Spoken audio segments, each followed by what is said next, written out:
CUSAT tech ഫെസ്റ്റിൽ സംഘാടനത്തിലും police സുരക്ഷ തേടുന്നതിലും വീഴ്ചയെന്ന syndicate ഉപസമിതി report. Celebrity പങ്കെടുക്കുന്ന പരിപാടിയാണെന്ന് നേരത്തെ അറിയിച്ചില്ല. പോലീസ് സുരക്ഷ തേടിയുള്ള കത്ത് ലഭിച്ചിട്ടും പോലീസിനെ അറിയിക്കുന്നതിൽ രജിസ്ട്രാർ ഓഫീസിനും വീഴ്ച പറ്റി. ഓഡിറ്റോറിയത്തിലെ നിർമ്മാണത്തിലെ പിഴവുകൾ പരിഹരിക്കണമെന്നും റിപ്പോർട്ടിലുണ്ട്. മുസിനാസുണ്ട് വിവരങ്ങൾ നൽകാനായി. മുസിന, ഇതുമായി ബന്ധപ്പെട്ട നേരത്തെ നടപടികളൊക്കെ ഉണ്ടായിരുന്നു. ഇപ്പോൾ സിൻഡിക്കേറ്റ് ഉപസമിതിയുടെ ഒരു റിപ്പോർട്ട് വരുമ്പോൾ അതിൽ രജിസ്ട്രാർക്ക് കൂടി വീഴ്ച പറ്റി, രജിസ്ട്രാർ ഓഫീസിന് കൂടി വീഴ്ച പറ്റി എന്നുള്ള കാര്യം കൂടി റിപ്പോർട്ടിൽ പറയുകയാണ് അല്ലേ?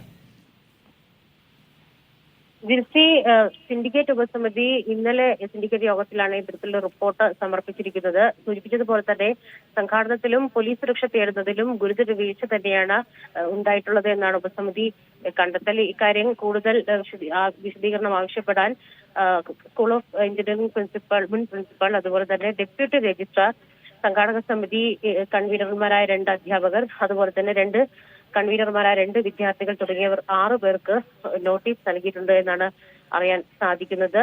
കത്ത് നൽകാൻ, അതായത് പോലീസ് സുരക്ഷ തേടിയിട്ടുള്ള കത്ത് നൽകാൻ കാലതാമസമുണ്ടായി. മാത്രമല്ല സെലിബ്രിറ്റി പങ്കെടുക്കുന്ന പരിപാടിയാണ് എന്നുള്ള കാര്യം അറിയിക്കുന്നതിൽ കാലതാമസമുണ്ടായി. ഈ കത്ത് ലഭിച്ചിട്ടും പോലീസിനെ അറിയിക്കുന്നതിൽ രജിസ്ട്രാർ ഓഫീസിനും വീഴ്ച സംഭവിച്ചു എന്നുള്ള കാര്യം തന്നെയാണ് പറഞ്ഞിരിക്കുന്നത്. ഇതാദ്യമായാണ് ഇത്തരത്തിൽ രജിസ്ട്രാർ ഓഫീസിന് വീഴ്ച സംഭവിച്ചു എന്നുള്ള കാര്യം സർവകലാശാല നിയമിച്ചൊരു സിൻഡിക്കേറ്റ് ഉപസമിതി ഇത്തരത്തിൽ കണ്ടെത്തുന്നത് എന്നുള്ളത് ശ്രദ്ധേയമാണ്. കാരണം ആദ്യഘട്ടത്തിൽ ഈ ഒരു ദുരന്തമുണ്ടായി ആദ്യഘട്ടം മുതൽ രജിസ്ട്രാർ ഓഫീസിനെ സംരക്ഷിക്കുന്ന രീതിയിലായിരുന്നു ആ സർവകലാശാല ഭാഗത്തു നിന്നുണ്ടായിരുന്ന വിശദീകരണം. എന്താണെങ്കിലും ഈ ഉപസമിതി റിപ്പോർട്ടിൽ ഇത്തരത്തിൽ സർവകലാശാല രജിസ്ട്രാർ ഓഫീസിനും പിഴവ് സംഭവിച്ചിട്ടുണ്ട് എന്നുള്ള കാര്യമാണ് വ്യക്തമാക്കിയിരിക്കുന്നത്. പക്ഷേ അപ്പോഴും ഡെപ്യൂട്ടി രജിസ്ട്രാറോടാണ് വിശദീകരണം ആവശ്യപ്പെട്ടിട്ടുള്ളത് എന്നുള്ള കാര്യവും ശ്രദ്ധേയമാണ്. അതുപോലെ തന്നെ സ്കൂൾ ഓഫ് എഞ്ചിനീയറിംഗ് മുൻ പ്രിൻസിപ്പൽ, സംഘാടക സമിതിയിലെ 4 പേർ തുടങ്ങിയവരോടും റിപ്പോർട്ട് നോട്ടീസ് നൽകിയിട്ടുണ്ട്. ഇതുമായി ബന്ധപ്പെട്ട വിശദീകരണം ചോദിച്ചിട്ടുണ്ട്. അതുപോലെ തന്നെ പരിപാടിക്കായി പിരിച്ച പണത്തിന്റെ കണക്ക്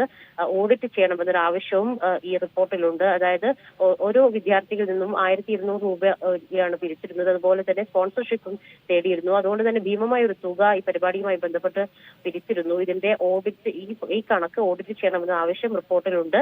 അതുപോലെ തന്നെ ഓഡിറ്റോറിയത്തിന്റെ നിർമ്മാണത്തിന്റെ പിഴവുകൾ പരിഹരിക്കണമെന്നും റിപ്പോർട്ടിൽ പറയുന്നുണ്ട്. ശരി, മുഹസിനാസുവാണ് വിവരങ്ങൾ നൽകിയത്.